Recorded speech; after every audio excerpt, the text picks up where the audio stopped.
Let's ignite your sobriety. You already know I'm igniting my sobriety, baby. I love the morning times. It's just so peaceful and relaxful.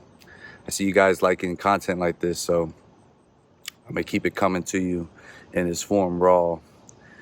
And today I want to talk about the self-discovery you get when you're on your sobriety mission, on your journey, because there's a lot of self-discovery in sobriety. I know you guys probably hear about it, but you truly get to really appreciate every second, every day, every month, every year, and start discovering things about yourself, but also being able to heal past traumas while being sober. Me personally, for many years of my life, I think about 14 years of my life, especially in my 20s, I used alcohol as an escape route and as a method to bury my feelings and my traumas and my emotions. And I used it as a cover. You know how you're sleeping, you put the blankie on top of you and you hope you don't see ghosts, or, you know, when you're a kid, when the dark comes, you put the blankie over you. Well, that's essentially what I was doing with my own emotions. And it's because of the self-discovery I had that I'm able to share stories like this and really pinpoint exactly what alcohol was doing to me. And that's why I want to make this video. You may be asking, oh, what traumas did I have? Well, one of my biggest traumas growing up was the fact, shout out to my mama, you know, she was a single mama, raised me to be the best man I could be, playing both sides. But one of the biggest traumas I always had were daddy issues. And I always wanted my dad around. I always wanted a father figure around me. I always wanted my dad. I used to get so jealous when the kids at school used to get picked up, right? And they would run into their daddy's arms. And then here I am asking my mama, like, hey, when my dad coming? And it started to mess with me like I wasn't good enough because I never really got to see my father. And that built up over time. And I was so scared to even be my full self, I felt like. And I realized, like, even when I got older, yeah, of course I'm older and, you know, more mature, and I was seeing things in a different light. Once I got a hold of alcohol, maybe 18, I was underage, I started to really get dopamine hits, it felt like. And it felt like more people wanted to be around me. More people loved me. And it was always that missing piece of where it stemmed from. Now, me and my father, we have a great relationship now. I love him. This is just talk about past, and I just want to share with you guys what it could look like, because coincidentally enough, the self-discovery I had, you know, when I quit about over 800 or so days ago, I was already becoming a family man. I was a stepfather. I had two of my own kids. My daughter was born, and actually she wasn't born. She was on the verge of being born. Married, all these above. And I realized with the self-discovery that I'm able to be there for them, and I'm able to appreciate every moment. And that's just one example of what I've been healing from since being sober. You know, I'm able to, it's not no longer, it no longer feels like things are happening to me. It feels like things are happening for me. I look at life in a whole different perspective of positivity, because when you do drink a lot, whether you want to, people label you as an alcoholic, or, you know, you just drink here and there, but you got a problem, but you don't want to admit it, which that was me for a while. It taints your mind, and you're starting to live in an illusion, in a realm that doesn't even exist, because it's all filled with dopamine. When you get to the nitty and gritty and are able to be alone with self, listen to you, be sober, and face the adversity and the tough things in front of you, that's when you're going to change for the better. And it's just been walking self-discovery since then. Quitting alcohol has made me more peaceful, has made me more positive. I've always been quote unquote positive, but I listen to all aspects of a story before I even answer.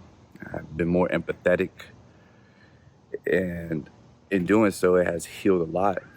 And all my relationships across the board, relationships with my loved ones I live with, I'm not so hot tempered anymore.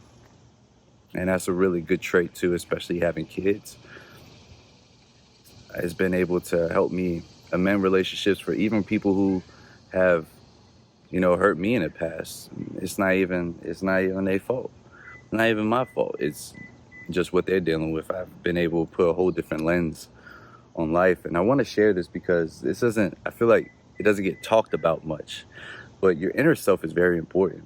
And you got to understand, when you are poisoning this with alcohol or any type of substance for that matter, you're really taking away how God intended for you to be. You're poisoning your temple. I guess that's why they say keep your temple clean. We only get one of these bodies. I see it time and time.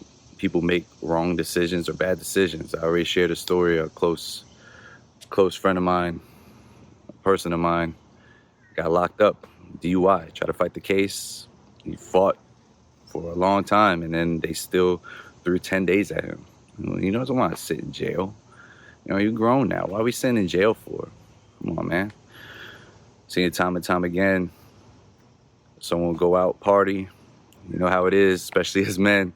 Take a few drinks in you, and your mind starts thinking, you don't use this mind, you use the mind down there.